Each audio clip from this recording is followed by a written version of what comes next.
సమయంలో ప్రభు యొక్క సన్నిధిలో ప్రభు యొక్క శరీరంలో పాల్గొనక మునుపు పరిశుద్ధమైన బైబిల్ గ్రంథంలో నుండి కొన్ని మాటలు మనం జ్ఞాపకం చేసుకుంటూ వద్దాం రండి. అపోస్తలుడైన పౌలు తెస్సలోనికీయులకు రాసిన మొదటి పత్రిక. అపోస్తలుడైన పౌలు తెస్సలోనికీయులకు రాసిన మొదటి పత్రిక 4వ అధ్యాయము 17వ వచనాన్ని అందరం కలిసి చదువుదాం. అపోస్తలుడైన పౌలు తెస్సలోనికీయులకు రాసిన మొదటి పత్రిక 4వ అధ్యాయం 17వ వచనం, పేజీ నెంబర్ కొత్త నిబంధన 187. అందరం కలిసి చదువుదాం. అపోస్తలుడైన పౌలు తెస్సలోనికీయులకు రాసిన మొదటి పత్రిక 4వ అధ్యాయం 17వ వచనం అందరం కలిసి. ఆ మీదట సజీవమైన నిల్చుండి మనము వారితో కూడా ఏకంగా ప్రభువుని ఎదుర్కొనుటకు ఆకాశ మండలమునకు మేఘముల మీద కొనుపబడదు కాగా మనము సదాకాలం ప్రభుతో కూడా ఉందాం. ఇక్కడ దేవుని వాక్యాన్ని చూసినట్టు ప్రియులు ఇక్కడ రాయబడిన మాట సదాకాలం ప్రభుతో కూడా ఇక్కడ సదాకాలం ప్రభుతో కూడా ఉందమని దేవుని వాక్యాన్ని మనం చూస్తూ వస్తున్నాం. సదాకాలం ప్రభుతో కూడా ఉందము. కాబట్టి ఇక్కడ మనం గమనించాల్సిన కోణం ఏంటంటే ఆరాధన మనం చూస్తూ వచ్చాం. సదాకాలం ప్రభుతో కూడా ఆయన ఎవరిని ప్రభుతో కూడా సదాకాలం ఉంచబోతున్నాడంటే మొట్టమొదటి ఎవరినండి? ఎవరు ఉంచబోతున్నాడు? పరదేశీను.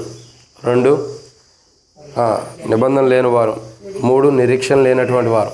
4 మొదట పరదేశులు, తర్వాత వాగ్దానం లేనివారు, తర్వాత నిబంధన లేనివారు, తర్వాత పరజనులు, తర్వాత నిరీక్షణ లేనివారు, తర్వాత ఇంకెక్కడ రాయబడుతూ వచ్చిందన్నమాట లోకమందు దేవుడు లేనటువంటి వారు, ఇంకా క్రీస్తు దూరస్తులే. ఇలాంటి వారందరినీ కూడా దేవుని కృప చేత దేవుడు జ్ఞాపకం చేసుకుని ఏం చేస్తున్నాండి? సమీపస్తులుగా చేస్తూ వచ్చాడు. తద్వారా మన జీవితాల్లో జరిగినటువంటి సంఘటనలు మన అనుభవాలు చూసినట్లయితే ఎలాంటి వారు అయినప్పుడు కూడా ప్రభు మన జీవితంలో చేసిన కార్యాన్ని బట్టి, ప్రభు మన జీవితంలో చేసిన అద్భుతాన్ని బట్టి మన జీవితాలు ఏం జరుగుతూ వచ్చినాయండి? ఇప్పుడు మనం ఒకరోజు ఆయన కలువరిశిలో కార్యం ద్వారా మనం కడగబడ్డాం కాబట్టి ఈరోజు ఇప్పుడు ప్రభు వచ్చినా లేదా ఒకప్పుడు కొన్ని దినాల తర్వాత ప్రభు వచ్చినా ప్రభుతో పాటు ఉంటామన్న శుభప్రదమైన నిరీక్షణ ప్రభు మనకి ఇచ్చాడు. కానీ ఆయనతో పాటు ఉండబోతున్నాం మనం. ఈ గొప్ప ధన్యత దేవుడు మనకి ఇచ్చినందుకే ప్రభుని ఆరాధిస్తూ వచ్చాం. అందుని బట్టి దేవుని కృతజ్ఞతలు. ఇప్పుడు చూసేటటువంటి మాట ఏంటంటే ప్రియులారా, దేవుని వాక్యం చెప్పేటటువంటి మాట ఏంటంటే అపోస్తలుడైన పౌలు తెస్సలోనికీయులకు రాసిన మొదటి పత్రికలో 5వ అధ్యాయంలో 17 వచ్చిన పౌలు అంటున్న మాటలకు అర్థాన్ని కూడా చాలా విషయాలు ఉన్నాయి. అయితే ఇక్కడ రెండో కోణం ఏంటంటే ఎవరు ప్రభుతో కూడా సదాకాలం ఉండబోతున్నారు అనేది మనం చూడాలి. ఏంటండి? ఎవరు ప్రభుతో కూడా సదాకాలము ఉండబోతున్నారు? ఎవరు ప్రభుతో సదాకాలం ఉండబోతున్నాడు? ఆయన ఎవరిని ప్రభుతో పాటు సదాకాలం ఉంచుతున్నాడో చూస్తున్నాం. అయితే ఇప్పుడు ఎవరు ఉండబోతున్నారు ఆయనతో పాటు? ఉంచడానికి దేవుడు ఇష్టపడ్డాడు. ఇలాంటి వారమైన మనల్ని దేవుడు ఉంచుతున్నాడు. సరే, దేవుడు మనల్ని ఉంచడం కొరకై, ప్రభుతో పాటు ఉంచడం కొరకై కలువరిశిలో కార్యం ఆయన కుమారుడు ద్వారా జరిగించాడు. దాన్ని బట్టి దేవుని కొందనారు. అయితే అంటే రక్షణ కార్యం జరిగిన వాళ్ళు అందరూ వెళ్తారంటే కొంతమందిలో బలహీనతలు ఉంటాయి, పొరపాట్లు ఉంటాయి, అవిధేయతలు ఉంటాయి. కాబట్టి దేవుని రాజ్యం కోల్పోయే వాళ్ళు ఉంటారు. సో ఇక్కడ మనం గమనించాల్సిన కోణం ఏంటంటే ఒక మాట చూసినట్లయితే ఆయన ఎవరిని ప్రభుత్వ పాటు కూర్చొని పెడుతున్నాడో మనం చూస్తూ వస్తున్నాం. సదాకాలం ఎవరిని కూర్చోబెట్టాడు ఆరాధనలో చూసాం. ఇప్పుడు చూసే మాట ఏంటంటే ఎవరు ఆయనతో పాటు కూర్చోబోతున్నారు? దేవుడు ఎవరిని కూర్చొని పెట్టాలనుకున్నాడో చూసాము. అలాంటి అనుభవాలు మనలో ఉండే కాబట్టి ఆరాధన చేసాం. ఇప్పుడు చూసే మాట ఏంటంటే ప్రియులారా, దేవుని వాక్యం చూసే మాట ఎవరు ప్రభుతో కూడా సదాకాలం ఉండబోతున్నారు ఏంటండి? ఎవరు ప్రభుతో సదాకాలం ఉండబోతున్నారంటే కొన్ని విషయాలు ఉన్నాయి. అసలు ఎవరు ఉండబోతున్నారు ప్రభుతో? దేవుడు ఎవరిని ఉంచాలనుకున్నాడో చూసాము. ఎవరు ఉండబోతున్నారు అంటే దేవుడు తప్పు చేస్తున్నాడంటే కాదు. దేవుడు అనుమతించాడు అందరికీ, మీరు అందరూ ఉండండి నా కుమారుతో పాటు. ఇలాంటి 700 అనుభవం కలిగిన మీరు అందరూ జీవితాలు కూడా నా కుమారుడు రక్తం కడగబడి నా కుమారుతో పాటు ఉండండి దేవుడు అవకాశం ఇచ్చాడు. అయితే ఆ అవకాశాన్ని సద్వినియోగపరుచుకుని ఎవరు ఉండగలుగుతున్నారు ప్రభుతో పాటు అంటే కొన్ని విషయాలు ఉన్నాయి మనకి. వారు ఎవరు ఉండబోతున్నారు అన్నది మనం చూడక మునుపు ప్రభు నడిపింపు కొరకు చిన్న ప్రార్థన. మమ్మల్ని మిక్కిలిగా ఎక్కువగా ప్రేమించిన ప్రియ పరలోకపు తండ్రి, మీకు వందనాలు. ఈ సమయంలో ప్రభు కొన్ని లేఖన భాగాలను ధ్యానించబోతున్న సాయం చేయండి. దాసుల కన్ను యజమానుడి వైపు చూస్తున్నట్టు, దాసుల కన్ను యజమానుల వైపు చూస్తున్నట్టు మా కన్ను మీ వైపు వీక్షిస్తాను, మీరే సహాయం అనుగ్రహించి మహిమ పొందండి. తండ్రి, మా కన్ను మీ వైపు వీక్షిస్తాను, మీరే సహాయం అనుగ్రహించండి. మా కన్ను మీ వైపు చూస్తాను, సహాయం చేయమని. ప్రభావ కిందకు వచ్చిన ఈ ప్రజలకంటే నేను యోగ్యుని కాదని ఒప్పుకుంటున్నాను. వారికంటే నేను గొప్పవాడిని కాదని ఒప్పుకుంటున్నాను. వారికి వాక్యం ప్రకటించడానికి నేను అర్హత లేనివాడిని నేను ఒప్పుకుంటున్నాను. కానీ ప్రభు నీ నామాన్ని బట్టి నిలబడి వాక్యం ధ్యానించబోతున్న సాయం చేయండి. నీ ప్రజల పక్షాన్ని నీకున్న దయచుకున్న దయతను జ్ఞాపకం చేసుకుని నాతో మీరు మాట్లాడిన వాక్య పిలుగులు మమ్మల్ని సరిదిద్దమని, నీ చిత్తానుసారమైన వాక్యం మాకు బయలుపరిచి మహిమ పొందండి. ఎట్లా ధ్యానించాలో కూడా మీరు బయలుపరచమని, మీ శరీరంలో మేము ఎలా పాల్గొనాలో కూడా మీరు బయలుపరిచి మహిమ పొందమని యేసు ప్రభు నామములో ప్రార్థన చేస్తున్నాను తండ్రి, ఆమేన్. కానీ ప్రియులారా, దేవుని వాక్యాన్ని చూసినట్లయితే సమయం లేదు కాబట్టి త్వరగా ముగిద్దాం. దేవుని వాక్యాన్ని చూసినట్లయితే ఒక మాట రాయబడుతూ వచ్చింది. ఏమని రాయబడుతూ వచ్చిందంటే మనం సదాకాలం ప్రభువుతో కూడా ఉందుము. సదాకాలం ప్రభువుతో కూడా ఎవరు ఉండబోతున్నారు చూడండి. ఎవరు ప్రభుతో పాటు సదాకాలం ఉండబోతున్నారు? ఎవరు ఉంచాలనుకున్నాడో ఆరాధన చూసాం. ఇప్పుడు ఎవరు ఉండబోతున్నాడు? దేవుడు అందరికీ అవకాశం ఇచ్చాడు. కానీ ఎవరు? అందుకే బైబిల్ రాయబడుతూ వచ్చింది, అందరికీ అవకాశం అంటే ఏర్పరచబడిన వారు, పిలువబడిన వారు అనేకులు, ఏర్పరచబడిన వారు కొందరే. అంటే ఇక్కడ అర్థం ఏంటంటే ఎవరిని ఉంచాలనుకున్నాడు? 700 అనుభవం కలిగిన వారు అందరినీ ఆయన కుమార్తెతో పాటు ఉంచాలని దేవుడు ఇష్టపడ్డాడు. కానీ ఆ పిలువబడిన వారిలో నుండి ఏర్పరచబడిన వారు అంటే ఎవరు ఉండబోతున్నారు? వీళ్ళకి అందరికీ ఇప్పుడు ఇక్కడ మనం కొద్దిమంది ఉన్నాం, మనందరికీ అవకాశం ఇచ్చాడు దేవుని కుమార్తె ఉండేదాన్ని. కానీ మనలో కొంతమంది మాత్రమే ఉండగలుగుతున్నాం. కారణం ఏంటి? దానికి ఒక క్వాలిటీస్ అనే ఒక అర్హత అన్నది ఉంది. సో అదే రీతిలో అసలు ఎవరు ప్రభుతో పాటు సదాకాలం ఉండబోతున్నారంటే 7 విషయాలు ఉన్నాయి. దాంట్లో మొదటి మాట రండి, అపోస్తలుడైన పౌలు తెస్సలోనికీయులకు రాసిన మొదటి పత్రిక 5వ అధ్యాయం. అపోస్తలుడైన పౌలు తెస్సలోనికీయులకు రాసిన మొదటి పత్రిక 5వ అధ్యాయం 14వ వచనం. 5వ అధ్యాయము 15వ వచనం చదవండి. 14 15 14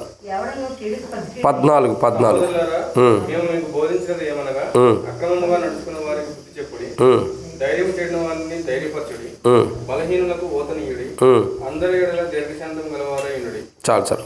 కాబట్టి ఇక్కడ మనం గమనించాల్సిన మొదటి కోణం ఏంటంటే ఎవరు ఆయనతో పాటు సదాకాలం ఉండబోతున్నారు అని అంటే మొదటి కోణం ఇక్కడ చూస్తున్నాం. ఎవరు ప్రభుతో పాటు ఉండబోతున్నారంటే అక్రమముగా నడుచుకునే వారికి బుద్ధి చెప్పినటువంటి వారు.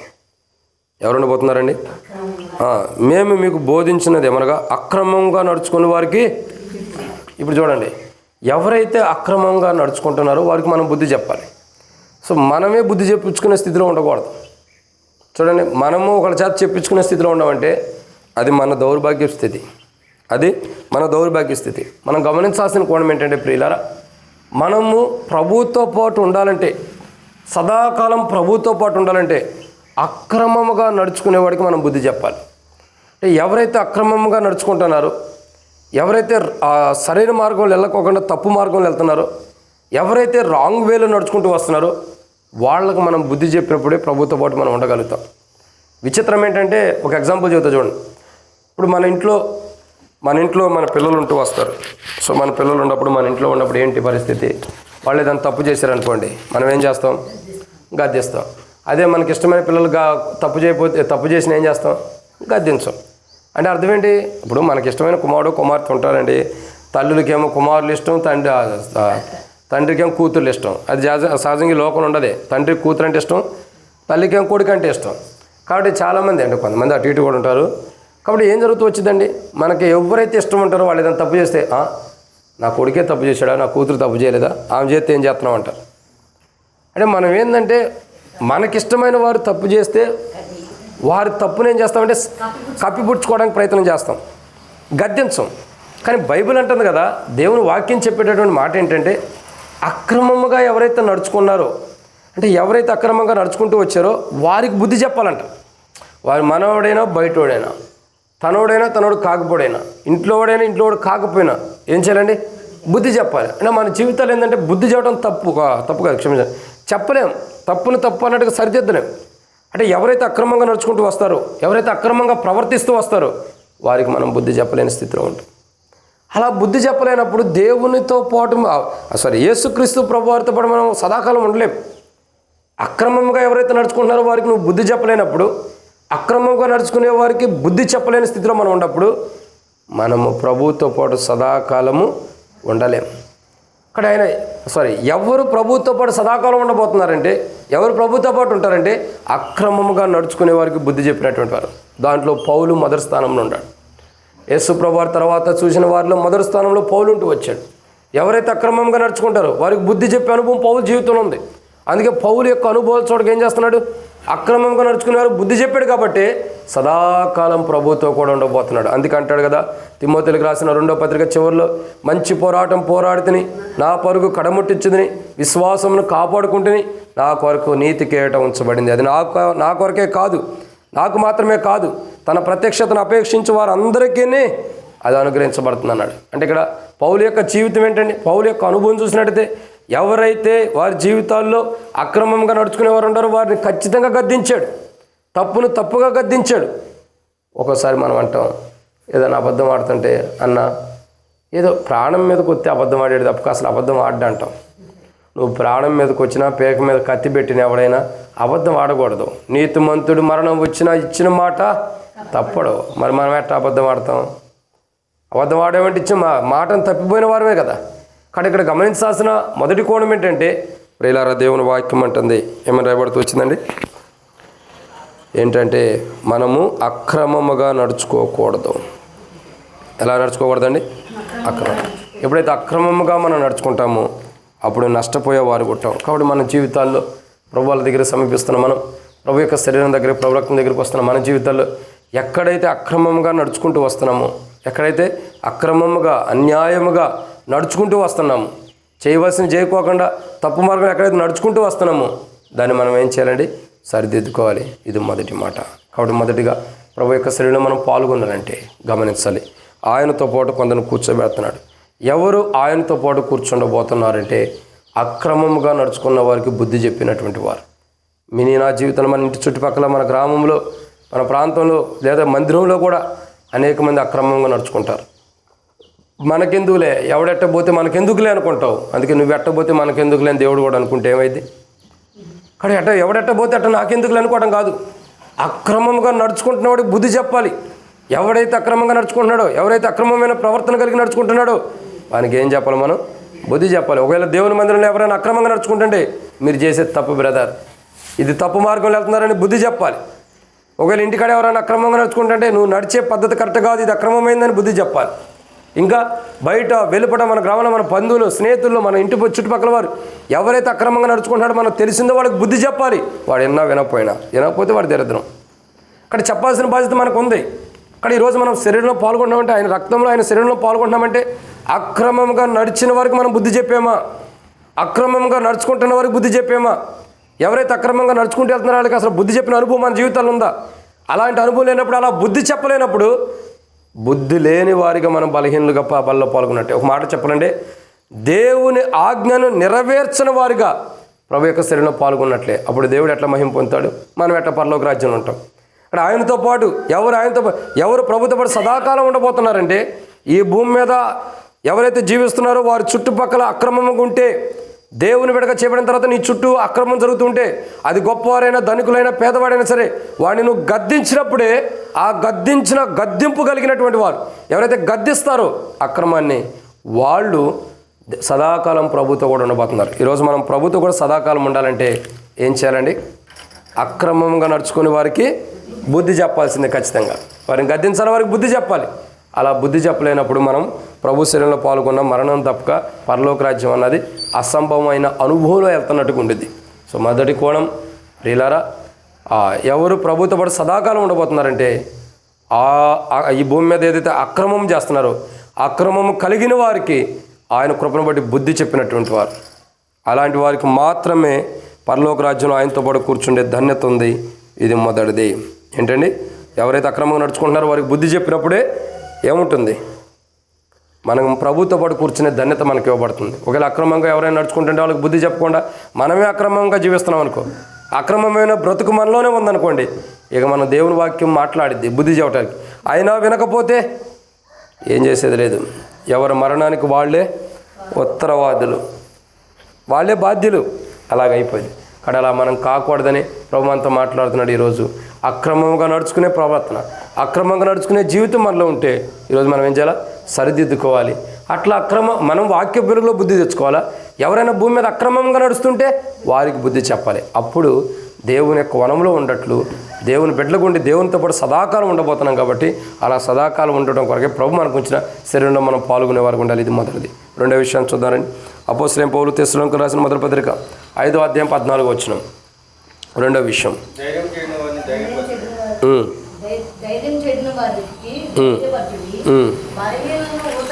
చాలు అక్క. ఇక్కడ రెండో కోణాన్ని చూస్తున్నాం, ధైర్యపరచడి. సో ధైర్యం చెడినటువంటి వారు, కొంతమంది జీవితాల్లో ధైర్యం చెడిపోయి ఉంటారు. అంటే చూడండి, కొంతమంది రక్షించబడిన తర్వాత మారుమనసు బాప్తిసం పొందిన తర్వాత దేవుని మందిరం రావడానికి కొద్దిగా మంది వెనకేస్తారు. కొంతమంది మనుషులను బట్టి ఏం చేస్తారు? ధైర్యం చెడిపోతారు. దేవుని ఎడల ఉన్న ధైర్యం. ఇప్పుడు మనకు ఉండిద్ది, దేవుడు అంటే నాకు ఎంత గొప్ప, ఎంత ధైర్యం అవుద్ది. అడవిలో కూడా ఒక్కడిని వెళ్ళిపోతానంటాడు, సింహాల మధ్యలో ఉండి ఒక్కడిని వెళ్తానంటాం, ఇంకా పావుల మధ్యలో ఉండి వెళ్ళిపోతానంటాం. ఒకనొక సమయం వచ్చేదానికి ఏమైంది? అయ్యా ఈ ఇంటికాడ నుంచి బయటికి ఆ పలానా చోటకి వెళ్తామంటే అంత చీకటిగా ఉంది, నేను ఆడిపోతానంటాం. అంటే ధైర్యం కలిగినటువంటి వారు ధైర్యాన్ని చెడిపోతున్నాం. అలా చెడిపోయినప్పుడు ప్రభుతో పాటు సదాకాలం ఉండలేం. ఏ ధైర్యం అంటే ప్రభువుతో పాటు ఉండే ధైర్యం, ప్రభు మీద ఉండే ధైర్యం, ప్రభువుని గురించిన ధైర్యం మనలో లేనప్పుడు సదాకాలం మనం ప్రభుతో కూడా ఉండలేం.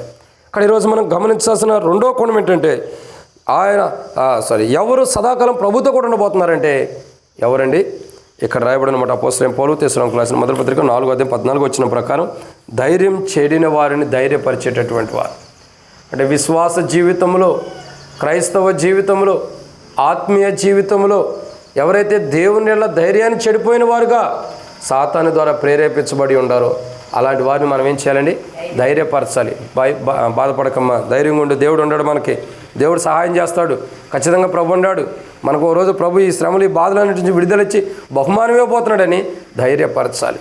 అంటే బలహీనమైనటువంటి వారు, ఒక మాట చెప్పాలంటే ఆ ధైర్యం కోల్పోయినటువంటి వారు, ఎవరైతే ధైర్యం కోల్పోతూ వచ్చారో, ఎవరైతే అధైర్యంలో ఉంటూ వస్తున్నారో వారిని ఏం చేయాలి మనం? ఎప్పుడైతే ధైర్యపరుస్తావో, ధైర్యం చెడినటువంటి వారంటే తమకున్న ధైర్యాన్ని వారు పోగొట్టుకున్నారు. ఏ ధైర్యం అయితే వారికి ఉందో అది పోయింది వారి దగ్గర నుంచి. ఏ ధైర్యం కలిగైతే వారు జీవిస్తూ వచ్చారో ఆ ధైర్యాన్ని వారు కోల్పోతూ వచ్చారు. ఎవరైతే ధైర్యాన్ని కోల్పోయి ధైర్యాన్ని పోగొట్టుకుంటూ వచ్చారో వాళ్ళని మనం ఏం చేయాలండి? ధైర్యపరచాలి. ఒక మాటలో చెప్పాలంటే ధైర్యాన్ని కోల్పోయిన వారంటే, ఒక మాటలో చెప్పాలంటే తమలో ఉన్న ధైర్యాన్ని పోగొట్టుకున్నవారు, విడిచిపెట్టేసినటువంటి వారు, దాన్ని వద్దనుకున్న వారు అవ్వచ్చు, విడిచిపెట్టిన వారు అవ్వచ్చు. ఎవరి జీవితంలో అయితే ధైర్యం అనేది పోతూ వచ్చిందో, ఒకప్పుడు రక్షించబడిన కొత్తలో నా దేవుడు నాకు ఉన్నాడు, నేను ఇప్పుడు చచ్చిపోయిన పరలోక రాజ్యం, కొన్ని దినాల తర్వాత చచ్చిపోతే ఎక్కడికి వెళ్తాను డౌట్ కూడా వచ్చేది. ఒకప్పుడు నేను పరలోక రాజ్యంలో ఉంటాను, ఈ లోకం విడిచిపెట్టి నాకు దేవుని రాజ్యం ఉంది, ఇప్పుడు భయం. మనం పాపం చేసాం కదా, దేవుని నమ్మి కూడా అసలు దేవుని రాజ్యం ఉందా లేదా? ఏం భయపడద్దు నువ్వు. అధైర్యం ఉండొద్దు. దేవుని రాజ్యం ఖచ్చితంగా ఉంది, కానీ నువ్వు చేసిన తప్పును సరిదిద్దుకుంటే దేవుని రాజ్యం ఖచ్చితంగా ఉంది. ప్రియులారా, ప్రభు శరీరం దగ్గరికి వస్తున్న మన జీవితంలో మనం గమనించాల్సిన రెండో కోణం ఏంటంటే ఎవరు ప్రభుతో పాటు సదాకాలం ఉండబోతున్నారంటే ఎవరైతే ధైర్యం విషయంలో చెడిన వారు ఉండారో అలాంటి వారిని ధైర్యపరిచేటటువంటి వారు.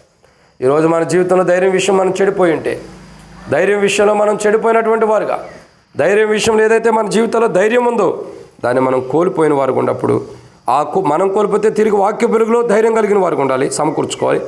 ఎవరైతే ధైర్యం విషయంలో చెడిపోయిన వారికి ఉంటారో వారిని ఏం చేయాలి? మనం ఖచ్చితంగా ధైర్యపరచాలి. ఎప్పుడైతే ధైర్యం విషయంలో చెడిపోయిన వారికి ఉండారో వారిని మనం బలపరిచినప్పుడు, ధైర్యం విషయంలో ధైర్యాన్ని పోగొట్టుకున్న వారికి ఎవరైతే ఉన్నారో, ఇప్పుడు అధైర్యపడుతున్నవారు, భయపడుతున్నవారు, చిన్నదానికి పెద్దానికి, చీటికి మాటికి బయటికి వెళ్ళాలన్నా లోపల రావాలన్నా ఎవరైతే భయపడుతూ వస్తున్నారో ఆ ధైర్యాన్ని కోల్పోయి భయపడుతున్నటువంటి వారిని, అధైర్యం కలిగినటువంటి వారిని ధైర్యపరిచినప్పుడు మనం ప్రభుతో పాటు సదాకాలం ఉంటాం. ప్రభుతో పాటు మనం సదాకాలం ఉండాలంటే మనం ఏం చేయాలా? మొట్టమొదటిగా మనం ఏం చేయాలండి? అక్రమంగా నడుచుకునే వారు బుద్ధి చెప్పాలా? నువ్వు అక్రమంగా నడుచుకోకూడదు, నువ్వు నేనను. రెండు, మనం ప్రభుతో పాటు సదాకాలం ఉండాలంటే రెండోది మనం చేయాల్సింది ఏంటండి? ధైర్యం విషయంలో చెదిరిపోయిన వారిని ధైర్యపరచాలి. మనం కూడా ధైర్యం కలిగి ఉండాలి. మనం ధైర్యం కాకుండా ఇతరులని మనం ధైర్యంగా లేకుండా ఇంకా అధైర్యం కలిగినటువంటి వారిని ధైర్యపరచాలంటే అది అసంభవం. అది ఎట్టుండిదంటే మన కంట్లో ఉన్న దూలాన్ని తీసేసుకోకుండా పక్కనోడి కంట్లో ఉన్న నలుసుని తీసినట్టుండి. కడట కాకుండా మనం ధైర్యంగా ఉండాలా. దేవుని అన్ని విషయాల్లో దేవుని ఎడల మనం ఇతరులను కూడా ధైర్యం విషయంలో చెడిపోయిన వారిని ధైర్యపరచాలి. ఇది రెండో. మూడో విషయాన్ని చూద్దారండి. అపోస్తలుడైన పౌలు తెస్సలోనికీయులకు రాసిన మొదటి పత్రిక 5వ అధ్యాయం 14వ వచనం. చాలు అక్క. బలహీనులు అని రాయబడుతూ వచ్చింది. బలహీనులకు ఓతనీయుడి అంటే అర్థం ఏంటండి? చాలా కోణాలు ఉన్నాయి. ఓ రకంగా చెప్పాలంటే బలహీనులకి ఆదరించండి అని కూడా అనుకోవచ్చు. ఎవరైతే బలహీనులుగా ఉంటూ వస్తున్నారో వారిని ఏం చేయాలా? విశ్వాస జీవితంలో దేని విషయంలో బలహీనులైన వారిని ఆదరించాలి. ఈరోజు మనకు అది అవసరం. ఆదరింపు అవసరం, ఓతనీయుడు అవసరం, ఓదార్చడం అవసరం. బలహీనులుగా ఉండేవారిని ఏం చేయాలండి? ఓదార్చాలి, ఆదరించాలి, బలపరుస్తూ ఉండాలి. సో మనం ఎలా ఉంటామంటే ధైర్యం కోల్పోయిన వాడిని ఎత్తి మీద ఇంకా ధైర్యం కోల్పోయేటట్టు వేస్తాం. మూలుగే నక్క మీద తాటికే పడిందంట. అది ఆల్రెడీ రోగం వచ్చి మూలుగుతుంది, తాటి చెట్టు కింద ఉండి పైనుండి తాటికే పడింది. ఏమైంది? చచ్చి కూర్చుంది. సో మనం కూడా అంతే. ధైర్యం కోల్పోయిన వాడి దగ్గరికి వెళ్ళి మనం ఇంకేముందలే ధైర్యం, నీ పని అయిపోయింది అంటాం. వాడు ఇంకా చచ్చిపోయి ఉంటాడు. బలహీనుడి దగ్గరికి వెళ్ళిపోయి నువ్వు ఇంకేం లెగుతావు, నువ్వు మంచంలో ఉండవు, నీ బ్రతికింత అంటాం. వాడు లేచేది లేదు. కొన్నాళ్ళు బతికేవాడు కూడా మనం అన్నమాటకే చచ్చిపోతాడు. కానీ మనం అలా ఉండకూడదు. ప్రభు శరీరంలో ప్రభు రక్తంలో పాల్గొనేటప్పుడు గమనించాలి, మనం ప్రభుతో పాటు సదాకాలం ఉండబోతున్నాం. అలా ఉండాలంటే మనం ప్రభు శరీరంలో పాల్గొని మనం ఎలా ఉండాలి? మన జీవితాల్లో అక్రమంగా నడుచుకున్నప్పుడు బుద్ధి చెప్పాలి. ధైర్యం విషయంలో చెడిపోయిన వారిని ధైర్యపరచాలి, బుద్ధి చెప్పాలి. బలహీనలుగా ఉన్న వారిని బలపరచాలి. ఎప్పుడైతే బలహీనలుగా ఉంటూ వస్తున్నారో, ఎప్పుడైతే బలహీనమైన జీవితాన్ని కొనసాగుతున్నాడో, ఎప్పుడైతే బలహీనమైన ప్రవర్తన కలిగి ఉంటున్నారో, ఆ బలహీనమైన వారిని మనం ఏం చేయాలా? బలపరచాలి. ఎలా బలపరచగలుగుతాం అని అంటే, మనం ఎలా బలపరుస్తామంటే మొదట మనం బలపరచబడి ఉండాలి. ఏమై ఉండాలండి? ఫస్ట్ మనం బలపరచబడి ఉంటే ఇతరులను బలపరచగలుగుతాం. అదే పౌలు అంటాడు కదా, అపోస్తలుడైన పౌలు కొరింథీయులకు రాసిన 2వ పత్రిక 2వ అధ్యాయంలో 12వ అధ్యాయం చివరిలో, నేను ఎప్పుడు బలహీనప్పుడు అప్పుడు కాదు, అప్పుడు నేను బలవంతుణ్ణి. ఎందుకు బలవంతుడు అవుతున్నావు? ఎలా బలవంతుడు అంటే, నేను ఎప్పుడు బలహీనప్పుడు బలవంతుడు. ఎందుకు? నా బలహీనత ఎందుకు క్రీస్తు శక్తి పరిపూర్ణం అవుతుంది. ఫస్ట్ నువ్వు ఏ విషయంలో బలహీనుడు ఉండవు?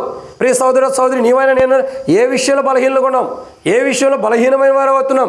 ఏ విషయంలో బలహీనతలోకి వెళ్ళిపోతున్నాం? దేని విషయంలో అయితే మనం బలహీనలు అవుతున్నామో దాని విషయంలో మొదట ప్రభు వాళ్ళ దగ్గరికి వచ్చి మనం బలవంతులుగా అవ్వాలి. మనం బలవంతులుగా అయిన తర్వాత ఇతరులను బలపరచగలుగుతూ వస్తాం.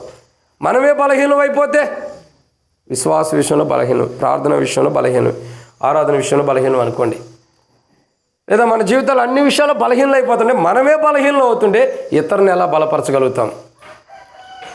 సో ఇక్కడ గమనించాల్సిన కూడా ఏంటంటే, ఆయనతో పాటు సదాకాలం మనం ఉండాలంటే, ప్రభుతో పాటు ఎవరు సదాకాలం ఉంటారంటే, ఈ భూమి మీద తమ విశ్వాస జీవితంలో బలహీనలు కాకుండా ధైర్యవంతులుగా బలవంతులుగా ఉన్నటువంటి వారు ప్రభుతో పాటు సదాకాలం ఉండబోతున్నారు.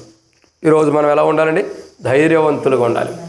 మనం ధైర్యం కోల్పోయి బలహీనలుగా ఉండకూడదు, బలవంతులుగా ఉండాలి. ఒక మాట చెప్పనండి, బలవంతులు ఎలాంటి వారు చూడండి. ఒక యవనస్తుల గురించి యవన ప్రాయం మందు పుట్టినట్టు, యవన ప్రాయం మందు పుట్టిన బిడ్డల గురించి రాబడుతూ వచ్చింది. యవన ప్రాయంలో పుట్టినటువంటి బిడ్డలు బలవంతుని చేతిలో. మనం ఎలా ఉండాలండి? ఆ బలవంతుని చేతిలో ఉండే బాణం లాంటి వారు. అంటే మనం బలంగా ఉండాలి. బలవంతుడు ఎవరు? మన దేవుడు. ఆ బాణం ఎవరు? మనం. మన దేవుడు బలంగా ఉన్నప్పుడు మనం ఎలా ఉండాలా?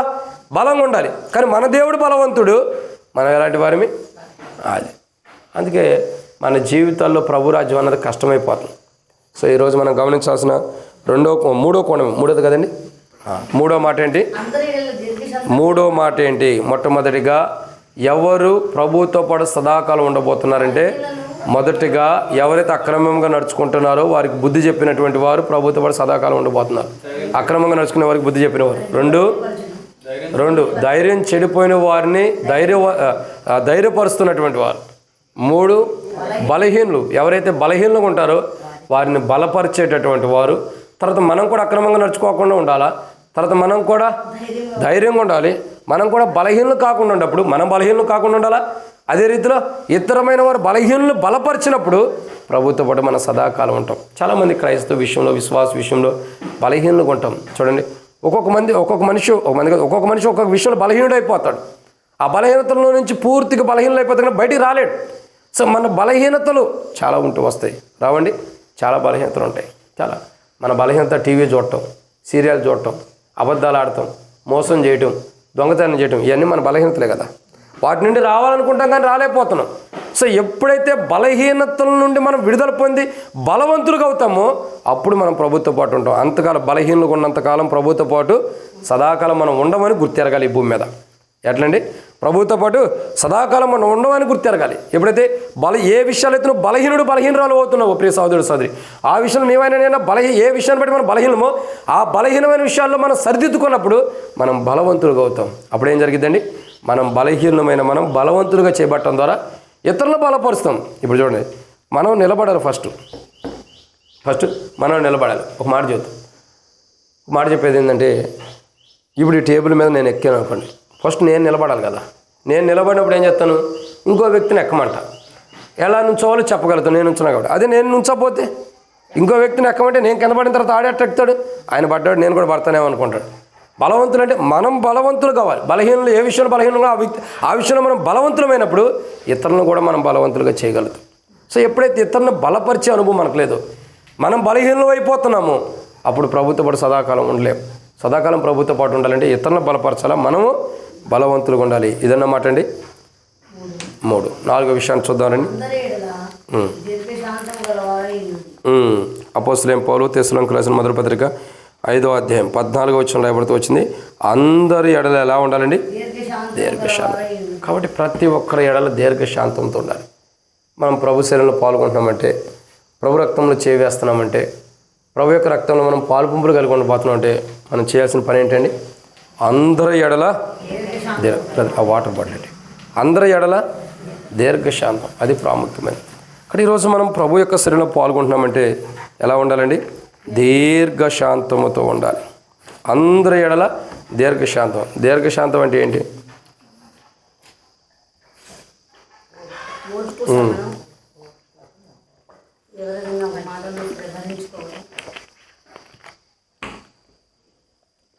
మనం చేయని చెప్పొద్దు.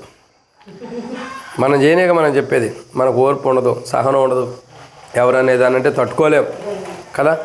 మనం చేసే చెప్పమంటే ఏమంటే మనం చేసే ఏమి లేవు. కాబట్టి ఏమి లేనప్పుడు దేవుని రాజ్యం కూడా మనకు ఉండదు. కానీ గమనించాల్సిన కోణం ఏంటంటే అందరి ఎడల దీర్ఘశాంతం.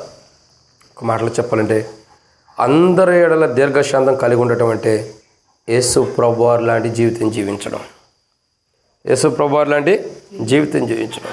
ఆయన ఎలా హెచ్చరించాడు, ఎలా సరిదిద్దాడు, ఆయన తప్పును తప్పుగా ఎలా చూపిస్తూ వచ్చాడు, తప్పు చేసిన వారిని ఎలా క్షమిస్తూ వచ్చాడు. అలాంటి దీర్ఘశాంతం, అలాంటి ఓర్పు, అలాంటి సహనం మనలో ఉండాలి. ఈరోజు మనం ప్రభు శరీరంలో చేవేస్తున్నామంటే, ప్రభు యొక్క బల్లో పాల్గొనబోతున్నామంటే అందరి ఎడల మనకేముండాలండి? దీర్ఘశాంతం. అంటే అందరి ఎడల ఓర్పు, సహనం మనకు ఉండాలి. ఎప్పుడైతే అందరి ఎడల ఓర్పు, సహనం మనకు ఉండదో, ఎప్పుడైతే అందరి ఎడల మనం సహనం కలిగిన వారుగా, ఓర్పు కలిగిన వారుగా మనం ఉండమో, అప్పుడు ఏమైంది? ఖచ్చితంగా మన జీవితాల్లో దేవుని రాజ్యం అన్నది కష్టం. దేవుని రాజ్యంలో ఉండటం అన్నది కష్టం. సదాకాలం మనం ప్రభుతో కూడా ఉండలేం. ఈరోజు మనం ప్రభుతో సదాకాలం ఉండాలండి.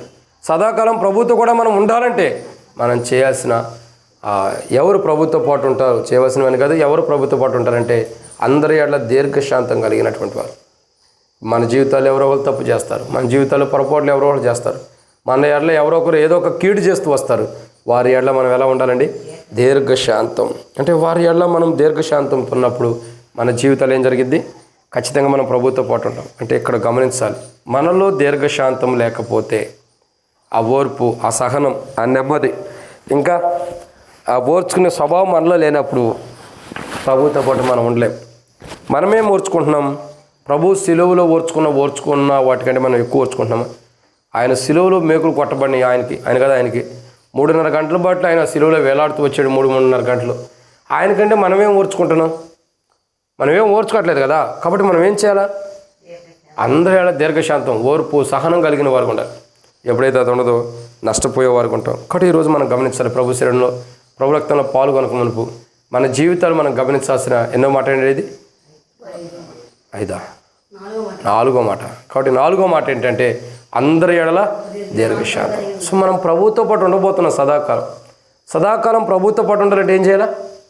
మొట్టమొదటిగా ఏం చేయాలండి? ధైర్యం చెడు వారిని ధైర్యపరచాలి. ధైర్యం చెడిన వారి. 2 బలహీనని మొట్టమొదటిగా అక్రమంగా నడుచుకునేవారు బుద్ధి చెప్పాలా. 2 ధైర్యం లేని వారికి ధైర్యం చెప్పాలి. 3 బలహీనను బలపరచాలి. 4 అందరి ఏళ్ళ దీర్ఘశాంతం, ఏ ఒక్కరిని విడిచిపెట్టకూడదు. అందరి ఏళ్ళ సహనం. దీర్ఘశాంతం అంటే ఒక మాట చెబుతా చూడండి. ఒక మాట మీకు అర్థం కావడం చెబుతున్నాను. ఈ లోకంలో ఎంతమంది పాపం చేయట్లా, ఎంతమంది పాపంలో లేరు. మరి అందరి మీదకి దేవుని ఉగ్రత వస్తుందా? ఇప్పుడు దేవుని ఉగ్రత తీసుకొచ్చాడు అందరి మీదకి. పాపం చేసిన వాడు అందరూ చచ్చిపోవాలని అన్నాడా? లేదు. పాపం చేసిన వాడు అందరిని ఇప్పుడే చంపేస్తాను అంటున్నాడా? లేదు. అలా చెప్పే లెక్క అయితే మేము సువార్త ఎంత చేయాలా, పరిచర్లు ఎంత చేయాలా? చూడండి, మొన్న శుక్రవారం వరంగల్లో, నిన్న ఈరోజు మరి చాట్రాయ్ సువార్త చేసుకుంటూ వస్తున్నాం హైదరాబాద్ నుండి. ఎందుకు చేస్తున్నాం? మరి ఎందుకు ఈ సువార్తికులు గుంటూ వస్తున్నాం? హైదరాబాద్ నుండి ఇక్కడ దాకా వచ్చి సువార్త ఎందుకు చేస్తున్నాం? దేవుని దీర్ఘశాంతంతో ఉన్నాడు కాబట్టి, ప్రజలకు రక్షణ ఇవ్వడానికి వేచి ఉన్నాడు కాబట్టి. ఆ దీర్ఘశాంతం లేకపోతే, ఆ దీర్ఘశాంతం ప్రజల్లో లేకపోతే ఏం జరిగింది చెప్పండి? ఇప్పుడు దేవుడు దీర్ఘశాంతం లేకుండా ఒక్కసారిగా ప్రజలందరినీ నశింపజేయాలనుకున్నాడు అనుకోండి. ఇప్పుడు మేము సువార్త చేస్తానికి వచ్చేవాళ్ళమేనా? అవకాశం ఉండిద్దా? ఎవడుంటాడు భూమి మీద? ఇప్పుడు మేము ఒకవేళ ఆయన బిడ్డలుగా లేకుండా ఆయన స్వర్గం ద్వారా కడగబడినటువంటి వారు అందరూ, కడగబడిన వారు కాకుండా కడగబడిన వారు అందరూ కూడా నశింపజేస్తాను. ఒకసారి నశింపజేసాడు అనుకో, ఇక ఊరెత్తి ఎవరు ఉంటారు? మన తప్పకి ఎవరు ఉంటారు? మనం కూడా ఉండవా? రక్షణ పొందిన తర్వాత రక్షించబడిన తర్వాత ఈరోజు చూసుకుంటే మనం తప్పితే ఎవరు ఉంటారు? ఈ ఊర్లోకి వచ్చి సువార్త జీవితానికి వచ్చామనుకోండి, అయ్యా పలానూరులో ఈ ఊర్లో ఎవరు ఉండారంటే అందరూ చచ్చిపోయారయ్యా అంటారు. ఎందుకనంటే దేవుని కోపం వచ్చింది. మరి ఎవరు ఉండారంటే అదిగా అక్కడ 2-3 దేవుని బిడ్డలు నమ్మిన వాళ్ళు మేము మాత్రమే ఉండం. ఏ చర్చికి వెళ్తున్నాం అన్నది రెండో విషయం, ఏ మందిరంకి వెళ్తున్నాం రెండో విషయం. అక్కడ 2-3 తప్పక ఇంకెవరు లేరు. ఇప్పుడు ఏంటి మన పరిస్థితి? మరి ఎవరు సువార్త చెప్పుకోలేక? అందుకే దేవుడు దీర్ఘశాంతంతో ఉన్నాడు. అది ఎవరినో నశించకూడదు, అందరూ అంతటా మారుమోసు పొందాలన్నదే ఆయన ప్రణాళిక. ఎవరో నశించిపోట ఆయనకి ఇష్టం లేదు కాబట్టి దీర్ఘశాంతంతో ఉన్నాడు. కాబట్టి మనం దీర్ఘశాంతంతో ఉంటే కొన్ని మన జీవితాల్లో లాభాలు కూడా ఉన్నాయి. చూడండి, చాలాసార్లు మనకు దీర్ఘశాంతం ఉండదు, తొందరపాటు ఎక్కువ ఉండేది, దుడుకుతనం ఎక్కువ ఉండేది. మనం ఎట్లా ఉంటామంటే ఒక చెంప మీద కొడితే రెండో చెంప కొట్టాలన్న ఉద్దేశం మీద ఉంటాం. నన్ను తిట్టినోడి మనం తిట్టాలనుకుంటాం. అంత పర్ఫెక్ట్గా మన జీవితంలో ఉండదు. కానీ బైబిల్ చెబుతుంది దీర్ఘశాంతం. ఒక్కసారి ఎవరైనా నిన్ను తిడుతుంటే ఓపికతో ఉండు, దేవుడే వారికి సమాధానం ఇస్తాడు. నా జీవితంలో ఎంతోమంది నా మీద నిందలేసి తిట్టాలని చూశారు, తిట్టిన వారు కూడా ఉంటారు. నేను దేవునికి అప్పచెప్పినప్పుడు దేవుడు తన కార్యం తను చేశాడు. ఇప్పుడు చూడండి, మనల్ని ఎవరైనా అవమానించి తిట్టారనుకోండి, వాళ్ళు మనం తిడితే ఏమైద్ది? అది దేవుని మందిరానికి వెళ్తున్నారు అయినా వీళ్ళు తిట్టారంటారు, దేవునికి అవమానమే. అదే మనం మౌనంగా ఉండి ప్రార్థన చేస్తే దేవుడు వాళ్ళకు బుద్ధి చెప్పేదట్టు ఏదో ఒకటి చేసి సరిదిద్దాడు. అప్పుడు వాళ్ళు ఏమంటారు? అయ్యా మా కొరకు ప్రార్థన చేయండి, మేము చేసిన తప్పేనని మళ్ళీ మన దగ్గరికి వచ్చి అంటారు.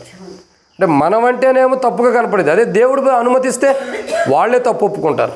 ఇక్కడ అలాంటి అంటే దేవుడు వాళ్ళ జీవితంలో జరిగించేంత వరకు కూడా ఓపిక మనకు ఉండదు, ఆ దీర్ఘశాంతం మనకు ఉండదు. మనం ఎట్టుంటాం? అన్నా నేను దేవుని మందిరానికి వస్తున్న పలానోడు తిడుతున్నారన్న, దేవుడు వాళ్ళకి ఏం చేయట్లేదు, అన్నీ నాకే చేస్తున్నాడు అనుకుంటాం. ఆ దీర్ఘశాంతం ఏది? ఆ ఓపిక ఏది? ఆ సహనం ఏది? పోనీ నిన్ను తిట్టిన వాళ్ళని నువ్వేమనవసరంలా, దేవుడు వాళ్ళకి ప్రతీకారం చేస్తాడా, రక్షణ ఇస్తాడని దేవుడికి ఎరుక. దేవుడు చేసేంతవరకు మనం ఏం చేయాలా? మౌనంగా ఉండాలి. కానీ మనం ఏమంటాం? అయ్యి ఎంతకాలం మౌనంగా ఉంటావు బ్రదర్? మనం కూడా వాళ్ళందరూ దేవుని బిడ్డలమైన నన్ను తిడుతుంటే నేను ఎంతకాలం సహించాలి అని చెప్పి మనం కూడా తిట్టేవారు ఉంటాం. అందుకే మనం ప్రభువుతో పాటు సదాకాలం ఉండలేం.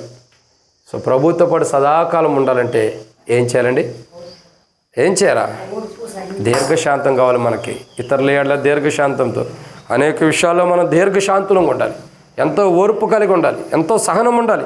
ఎవరు నిన్ను ఏదన్నా, ఎవరు నీకు కీడు చేసినా, ఎవరు అన్యాయం చేసినా, ఎవరు నష్టం చేసినా, ఎవరు ఏదైనా సరే నీకు కీడు చేయాలని చూసినా ఓర్పుతో ఉండాలి. ప్రభా నువ్వు ఉండవు, నువ్వు చూసుకుంటావు అని ఓర్పు కలిగి ఉంటే కాలమే సమాధానం ఇచ్చేటట్టు దేవుడు అనుమతిస్తాడు. కాలమే సమాధానం ఇచ్చేటట్టు దేవుడు అనుమతిస్తాడు. నువ్వు జాబ్ చేసేక్కడ, పని చేసేక్కడ, కూలి పని చేసేక్కడ ఎవరో ఒకరు నేను బాధ పెట్టేవాళ్ళు ఉంటారు. నువ్వు దేవునికి అప్పచెప్పు, దేవుడే కాలానికి సమాధానం ఇచ్చేటట్టు అనుమతిస్తాడు. అప్పుడు కాలమే సమాధానం చెప్పిద్ది. ఎట్లా చెప్పాలో అట్లా చెబుతూ వస్తుంది, దేవుడు అనుమతిస్తాడు. అక్కడ దేవుడు అలా అనుమతించడం కొరకై మనం దేవునికి అప్పచెప్పాలి, మన పనులు మనం చేయకూడదు. అక్కడ ప్రియులారా, ఈ ఉదయకాల సమయంలో దేవుని సన్నిధికి వచ్చిన మన జీవితాల్లో ప్రభు యొక్క శరీరంలో, ప్రభు యొక్క రక్తంలో పాల్గొనబోతున్న మన జీవితాలు గమనించాలి. మనం ప్రభువుతో పాటు సదాకాలం ఉండబోతున్నాం. ప్రభుతో పాటు సదాకాలము ఎవరు ఉండబోతున్నారు? ఎవరు ప్రభుతో పాటు సదాకాలం ఉండబోతున్నారంటే, మొట్టమొదటిగా ఎవరు ఉండబోతున్నారండి? ఎవరైతే అక్రమంగా నడుచుకుంటున్నారో వారికి బుద్ధి చెప్పినటువంటి వారు. 2, ఎవరైతే ధైర్యం చెడిపోయిన వారు ఉన్నారో వారిని ధైర్యపరిచినటువంటి వారు. 3, ఎవరైతే బలహీనంగా ఉన్నారో వారు బలపరిచినటువంటి వారు, వారిని బలపరిచిన వారు. 4, ఎవరైతే సహనం ఓర్పు లేని వారు ఉంటారో వాళ్ళకు ఓర్పు సహనం గురించి చెప్పాలా. అదే రీతిలో మనం దీర్ఘశాంతం కలిగిన వారుగా, అంటే ఓర్పుతో సహనంతో ఉన్నప్పుడు మనం ప్రభుతో కూడా ఉంటాం. గుర్తుపెట్టుకోండి, ఈ భూమి మీద ఓర్పు సహనం లేకపోతే దేవుని రాజ్యంలో కూడా అట్టాగా ఉంటాం, ఉండలేం.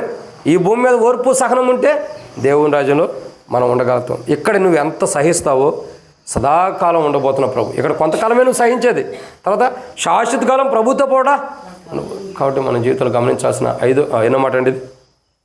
4వదిగా సదాకాలం ప్రభుతో కూడినది ఎవరంటే ఎవరు ఉండబోతున్నారండి? ఎవరు ఉండబోతున్నారు? ఎవరైతే ఈ భూమి మీద దీర్ఘశాంతం కలిగి ఉంటారో, అన్నిటినీ ప్రభువుకి అప్పచెప్పి, ఏ కష్టం వచ్చినా, బాధ వచ్చినా, దుఃఖం వచ్చినా, ఏడుపు వచ్చినా, వేదన వచ్చినా ప్రభువుకి అన్నిటిని అప్పచెప్పి ఎవరైతే ఓర్పుతో ఉంటారో, ఆ దీర్ఘశాంతం ప్రభు చూసుకుంటాడని అన్నింటి ప్రభువుకి అప్పచెప్పేసి వదిలేస్తారో వాళ్ళు సదాకాలం ప్రభుతో కూడా ఉంటారు. ఎందుకంటే వారి ఎడ్ల చేసిన దానికి ప్రభు తీర్పు తీరుస్తాడు.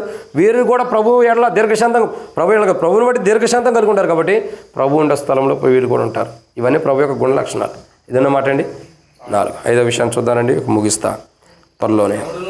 మా అపోస్తలుడైన పౌలు తెస్సలోనికీయులకు రాసిన మొదటి పత్రిక 5వ అధ్యాయం 15వ వచనం.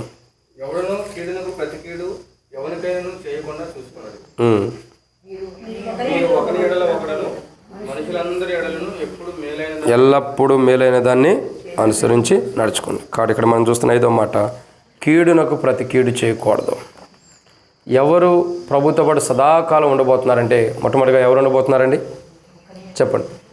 మొట్టమొదటిగా అక్రమంగా నడుచుకునే వారికి బుద్ధి చెప్పిన వారు. 2 ధైర్యం చెడిన వారిని ధైర్యపరిచిన వారు. 3 బలహీనను బలపరిచిన వారు. 4 అందరి ఎడల దీర్ఘశాంతం కలిగిన వారు. 5వదిగా చూసినట్టు ఇక్కడ రాయబడిన మాట, కీడుకు ప్రతి కీడు చేయండి కాదు, చేయనటువంటి వారు. ఎవరైతే కీడుకు ప్రతి కీడు చేయరో వాళ్ళు ప్రభుతో కూడా సదాకాలం ఉంటాడు. ఇప్పుడు చూడండి, ప్రభువుని పొడిచిన వారికి ప్రభు ఏం చేశాడా? ప్రభువుని పొడిచారు చాలామంది. ఒక వ్యక్తి లేదా ఎంతోమంది కొట్టారు, ప్రతికీడు చేశాడా? ఏమంటాడు శిలువలో, తండ్రి వీరేమి చేస్తున్నారు అంటే కీడు చేసిన వాడికి కూడా కీడు చేసే మనసు కాదు ప్రభుది, క్షమించే మనసు. ఎవరైతే కీడు చేశారో వారిని క్షమించే గుణలక్షణం ప్రభుది. ఇక్కడ ఈరోజు మనం గమనించాలి, ప్రభువు లాంటి జీవితం మనం కలిగి ఉండాలి. అక్రమంగా నడుచుకునేవాడికి బుద్ధి చెప్పినవాడు ప్రభే, బలహీనుని బలపరిచిన వాడు ప్రభే. ఇంకా ప్రభు యొక్క విధానం చూడగా ఎన్నో అనుభవాలు, ధైర్యం చేయని వారిని ధైర్యపరుస్తున్నవాడు, బలహీనను బలపరుస్తున్నవాడు, దీర్ఘశాంత కలిగిన వాడు ప్రభే. ఇందుని బట్టి మనం ప్రభుతో పాటు సదాకాలం ఉండాలంటే ప్రభు లాంటి జీవితం మనం కలిగి ఉంటేనే ప్రభుతో పాటు ఉండగలుగుతాం. ఇక్కడ 5వ మాట ఏంటంటే, ప్రభుతో పాటు సదాకాలం ఎవరు ఉంటున్నారండి? కీడుకు ప్రతి కీడు చేయనటువంటి వారు. ఈరోజు మనం ప్రభుతో పాటు ఉండాలంటే కీడుకు ప్రతి కీడు మనం చేయకూడదు. ఒక వ్యక్తి మనకు కీడు చేస్తున్నప్పుడు తిరిగి మనం కీడు చేయకూడదు. ఎవరైతే మనకు కీడు చేస్తున్నారో ఆ కీడు చేసే వారి కొరకు కూడా మనం ప్రార్థించాలి. ప్రభువా, కీడు చేసేవారికి మేలు చేసే దేవుడు. ఎవరైతే మనకు కీడు చేస్తున్నారో, ఎవరైతే ప్రభు మనకు నాకు కీడు చేయాలని చూస్తున్నారో వారికి మేలు చేసేటటువంటి దేవుడు అని ప్రభు నేను చాలా ఆరాధించాలి. కానీ ఈరోజు మన జీవితాల్లో మన అనుభవాలు మనం చూసినట్టు ప్రియులారా, కీడు చేసేవారికి మనం ఏం చేయాలి? మేలు చేయాలి తప్ప కీడు చేయకూడదు, ప్రతి కీడు చేయకూడదు. ఎప్పుడైతే ప్రతి కీడు చేస్తామో అప్పుడు నష్టపోయేవారు ఉంటాం. కానీ ఈరోజు మనం దేవుని సన్నిధిలోకి వచ్చిన మనం, దేవుని యొక్క వనంలోకి వచ్చిన మనం, దేవుని యొక్క సన్నిధిలో ఉంటున్నాం మనం, మన జీవితాలు గమనించాలి. కీడుకు ప్రతి కీడు చేయకూడదు. ఎప్పుడైతే కీడుకు ప్రతి కీడు చేస్తామో నష్టపోతాం. ఒకడు మనకు కీడు చేసాడని మనం కీడు చేస్తే, ఒకడు మనకు నష్టం చేసాడని మనం నష్టం చేస్తే, ఒకడు మనకు కీడు చేసాడని మనం కూడా కీడు చేస్తే నష్టపోయేవారు ఉంటాం. కాబట్టి అలా కాకుండా ప్రభు సన్నిధిలోకి వచ్చిన మనం, ప్రభువుల ఆత్మీయంగా ఎదుగుతున్న మన జీవితాల్లో కీడుకు ప్రతి కీడు చేయకోకుండా మన జీవితాల్లో దేవునికి మహిమకరంగా ఉండేలాగా మనం చూసుకోవాలి.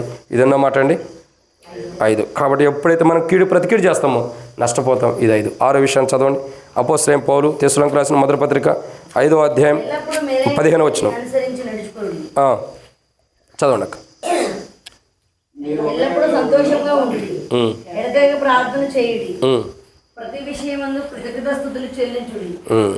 చాలు అక్క. కాబట్టి ఇక్కడ మనం చూస్తున్న ఎన్నో మాట అండి ఇది 6వదిగా ఏమని రాయబడుతూ వచ్చిందంటే 6వ మాట, ఎల్లప్పుడూ మేలైన దాన్ని చేయాలంట. కాబట్టి 5వ కోణంలో చూసాం, కీడు ప్రతి కీడు చేయకూడదు, ఎవడకు కూడా కీడు చేయకూడదు. నువ్వు ఇతరులకు కీడు చేస్తున్నావంటే నీ నష్టాన్ని నువ్వు తెచ్చుకున్నట్టే. అందుకే బైబిల్ ఉంది, నువ్వు ఏ కొలతతో కొలుస్తున్నావో అదే కొలత అంది. ఏం విత్తుతున్నావో అదే. నువ్వు కీడు చేసేవాడికి కీడు చేస్తుంటే, నువ్వే కీడు చేసావో అదే కీడు చేస్తుంటే నష్టపోతావు. ఇక్కడ 5వ కోణం ఏంటి? కీడు చేసేవాడికి ప్రతి కీడు చేయకూడదు. నువ్వేం విత్తుతావు అదే కోస్తావు. ఈ భూమి మీద కీడు చేసేవాడికి కీడు చేస్తుంటే దేవుని దగ్గర కూడా నీకు అదే ఏమపడుతుంది. కాబట్టి ఏ పంట విత్తుతున్నావో అదే పంట కొయ్యబోతున్నావు. కాబట్టి మన జీవితంలో మన అనుభవాలు కీడు చేసేవాడికి ప్రతి కీడు మనం చేయకూడదు. ఇదన్నమాట అండి 5. 6వ విషయం ఏంటంటే, మీరు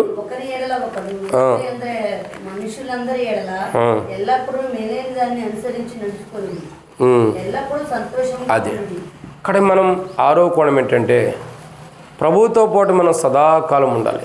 ఎవరు ప్రభువుతో పాటు సదాకాలం ఉండబోతున్నారంటే, మొట్టమొదటిగా అక్రమంగా నడుచుకునేవారు బుద్ధి చెప్పినవారు. 2 అనేకుల్ని ధైర్యపరిచేవారు. 3 బలహీనలు బలపరిచేవారు. 4 దీర్ఘశాంతం కలిగిన వారు. 5వదిగా చూసినట్టయితే కీడుకు ప్రతి కీడు చేయనటువంటి వాడు. ఎవరైనా మనకు కీడు చేస్తే వారికి తిరిగి ప్రతి కీడు చేయకుండా కీడు చేసిన వాడి విషయమే ప్రభువుకి అప్పచెప్పినప్పుడు మనం ప్రభువుతో పాటు సదాకాలం ఉంటాం.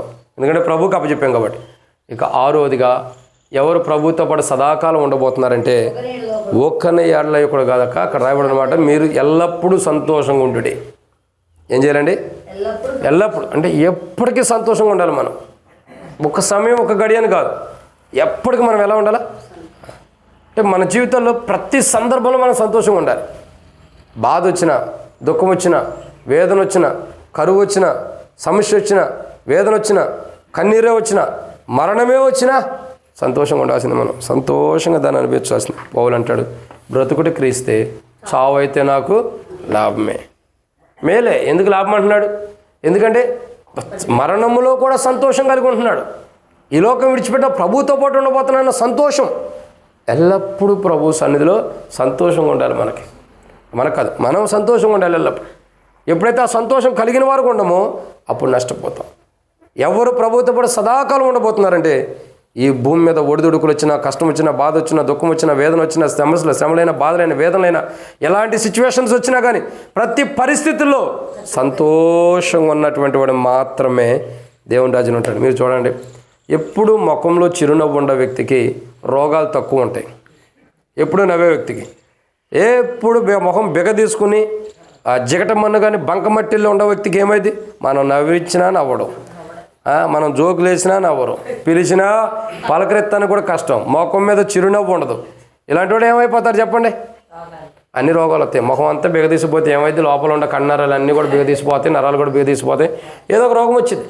అందుకే లోపల చాలామంది చూడండి, ముఖం చిరునవ్వుతూ ఉండేవాడు ఎప్పటికీ నవ్వుతూనే ఉంటాడు, ఎప్పుడు సంతోషంగానే ఉంటాడు. ఎందుకంటే ఆ మనసులో వేదన ఉండదు, ఆ మనసులో కల్ముషం ఉండదు, ఆ మనసులో ఉన్న వేదన అంతా తీసేసుకున్నాడు. కాబట్టి ఎలా ఉంటాడండి? సంతోషంగా ఉంటాడు. కాబట్టి మనం ఏం చేయాలంటే, ఎల్లప్పుడూ ప్రభువుతో ఉండాలంటే, ఎల్లప్పుడూ అంటే మనం ప్రభువుతో పాటు ఉండాలంటే, సదాకాలం ప్రభుతో ఉండాలంటే మనం చేయాల్సింది ఏంటండి? 6వ కోణం, ఎల్లప్పుడూ సంతోషంగా ఉండాలి. ప్రియరా, ప్రభు శరీరం దగ్గరకు వస్తున్నాం, ప్రభు శరీరంలో పాల్గొనబోతున్నాం. ప్రతి విషయంలో మనం సంతోషంగా ఉండగలుగుతున్నామా? ఒక బాధ వస్తే, దుఃఖం వస్తే, ఒక గాయం అయితే, ఒక వేదన వస్తే, ఒక శ్రమ వస్తే, ఒక నింద వస్తే, ఒక అవమానం వస్తే, ఒక భయంకరమైన పరిస్థితి మన జీవితాల్లోకి వస్తే మనం సంతోషంగా ఉండగలుగుతున్నామా? మనలో సంతోషం ఉందా? లేదు. లేనప్పుడు మనం చేయాల్సిన పని ఏంటండి? ప్రభు దగ్గరికి వచ్చి క్షమాపణ అడగాలి. ప్రభా, నీ శరీరంలో పాల్గొనబోతున్నా, నీ రక్తంలో పాల్గొనబోతున్నా, నన్ను క్షమించు. ఎల్లప్పుడూ సంతోషంగా ఉండమన్నావు, కానీ ఆ సంతోషం నాలో లేదు. ఎల్లప్పుడూ సంతోషంగా ఉండాల్సిన నేను ఇప్పుడు సంతోషంగా లేను. నీ శరీరం దగ్గరకు వచ్చా, నీ రక్తం దగ్గరకు వచ్చినా నా జీవితంలో సంతోషం లేదు. వేదన ఉంది, బాధ ఉంది, దుఃఖం ఉంది, కలవరం ఉంది, తండ్రి అవమానాలు ఉన్నాయి, నిందలు ఉన్నాయి, లోపల ఎంతో మానసికంగా కృంగిపోయిండా. బట్ కారణం ప్రభా, సంతోషం లేదు నాలో ఉన్న బలహీనతను బట్టే. దయచేసి నాలో సంతోషాన్ని నింపంటే ప్రభు నింపే వాడుకుంటాడు. కాబట్టి ఈరోజు మనం గమనించాల్సిన 6వ కోణం ఏంటంటే, సదాకాలం ప్రభువుతో పాటు ఎవరు ఉంటారంటే, ఎవరు ఉండబోతున్నారండి? ఎల్లప్పుడూ సంతోషం. ఒక గాయం అయిందనుకోండి, సంతోషంగా ఉండి, నీ చేతికైనా, దేహానికైనా, మనసుకైనా నీకు ఏదైనా ఇబ్బంది వస్తుందో సంతోషం. ఏదొచ్చినా నవ్వుతూ దేవుని కనపరచు, దేవుని సంతోషించు. అప్పుడు ప్రభువుతో పాటు సదాకాలం ఉంటాం. మనం ఏదొచ్చినా ఏడుతూనే ఉంటాం, సంతోషం వచ్చినా ఏడుతాం, దుఃఖం వచ్చినా ఏడుతాం, ఆనందం వచ్చినా ఏడుతాం. అందుకే ప్రభువుతో పాటు మనం ఉండలేం. కాబట్టి ఈరోజు మనం గమనించాలి, ప్రభు దగ్గరికి వస్తాం, మనం ప్రభు శరీరం దగ్గరికి వస్తాం. మన జీవితంలో ఆయన శరీరంలో పాల్గొనక మునుపు మనం గమనించాల్సిన కోణం ఏంటంటే, ఎల్లప్పుడూ సంతోషంగా. అప్పుడే ప్రభు శరీరంలో పాల్గొన్నా మనం ప్రభుతో పాటు సదాకాలం ఉంటాం. అలా ఎల్లప్పుడూ సంతోషంగా లేనప్పుడు ప్రభుతో పాటు మనం సదాకాలము ఉండలేం. కాబట్టి ఇదన్నమాట అండి 6వ విషయం. కాబట్టి ఎల్లప్పుడూ ప్రభుతో పాటు, ఎల్లప్పుడూ ప్రభులు ఎలా ఉండాలా? సంతోషంగా. ఏ విషయంలో కూడా దుఃఖపడద్దు. చివరికి మరణం వచ్చినా దుఃఖం వద్దు, బాధొద్దు. ప్రభు ఉన్నాడు, ప్రభు చూసుకుంటున్నాడు, ప్రభు ఉన్నాడు, నా ప్రభు దగ్గర నేను వెళ్తున్నానని సంతోషమే. స్టెఫెను రాళ్లతో కొట్టబడి చంపబడుతున్నప్పుడు సంతోషంగానే ఉన్నాడు, దేవుని దగ్గరికి వెళ్తున్నాడు. కాబట్టి పౌలు మరణపు దిశలో కూడా సంతోషంగా ఉన్నాడు, దేవుని దగ్గరికి వెళ్తున్నాడు. పేతురు, యోహాను, బాప్తిస్మం ఇచ్చి యోహాను కానీ అందరూ కూడా వారి మరణంలో కూడా సంతోషంగా ఉండాలి. ఈరోజు మనం ఎల్లప్పుడూ ప్రతి విషయంలో సంతోషంగా ఉండాలి. ప్రతి విషయం అంటే ప్రతి సందర్భంలో మనం సంతోషం ఉండాలి. ఎలాంటి సిచ్యువేషన్ మన జీవితంలోకి వచ్చినా, ఎలాంటి పరిస్థితి మన జీవితంలోకి అనుమతించబడినా మనం ఎలా ఉండాలండి? సంతోషంగా ఉంటున్నామా? అలాగా ప్రతి విషయంలో సంతోషంగా ఉండగలుగుతున్నామా? ఉంటున్నామా? పోనీ మనల్ని బట్టి భార్యను బట్టి భర్త సంతోషపడుతున్నాడు, భర్తను బట్టి భార్య సంతోషంగా ఉండగలుగుతుందా?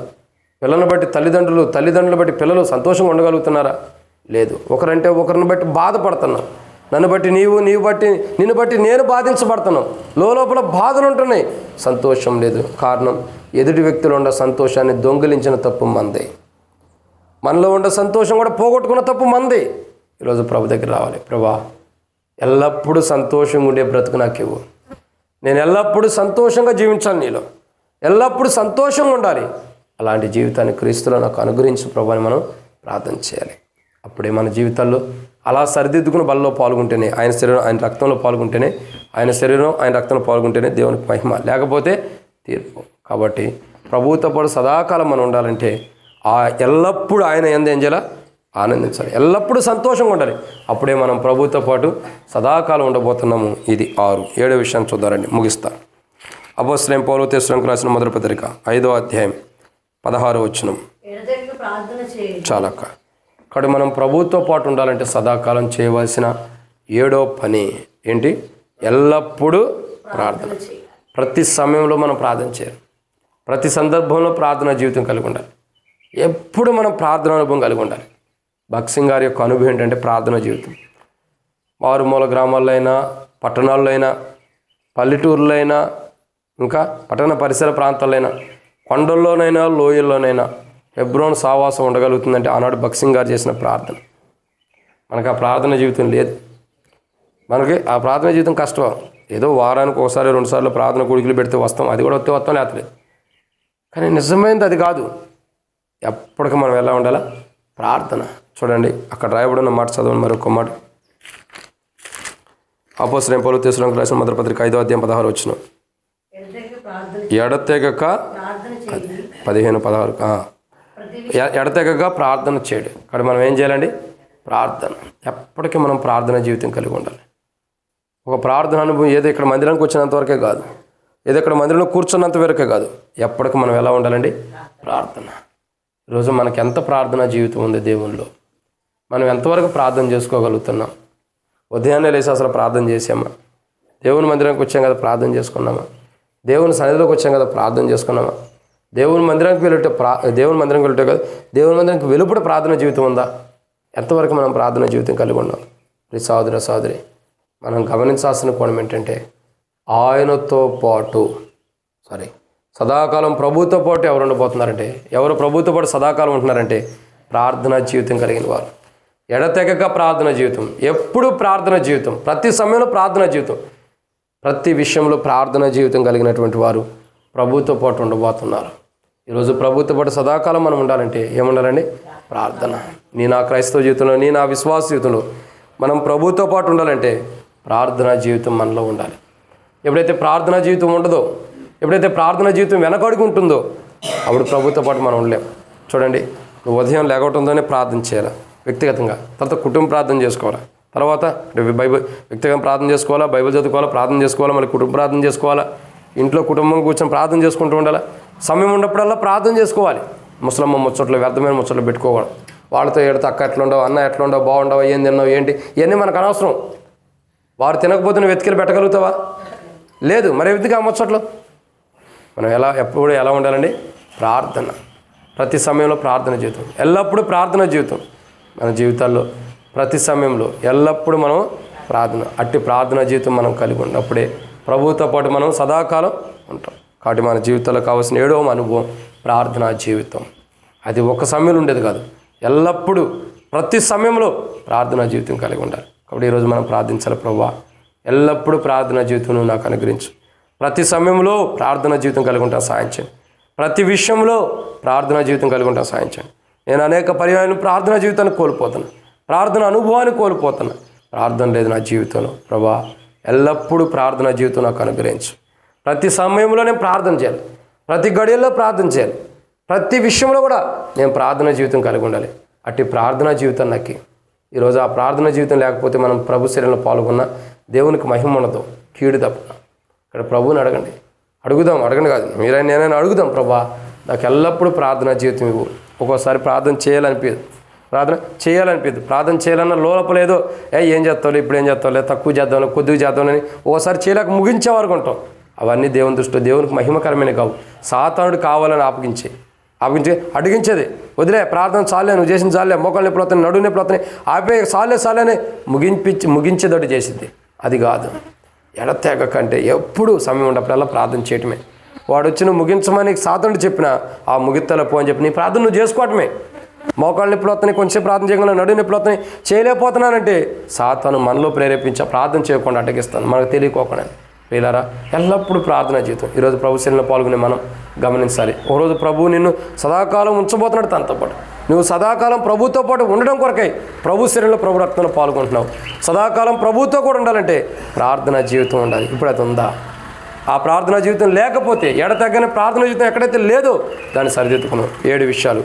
ఎవరు ప్రభుతో పాటు సదాకాలం ఉండబోతున్నారు? మొట్టమొదటిగా అక్రమంగా నడుచుకునే వారికి బుద్ధి చెప్పిన వారు. 2,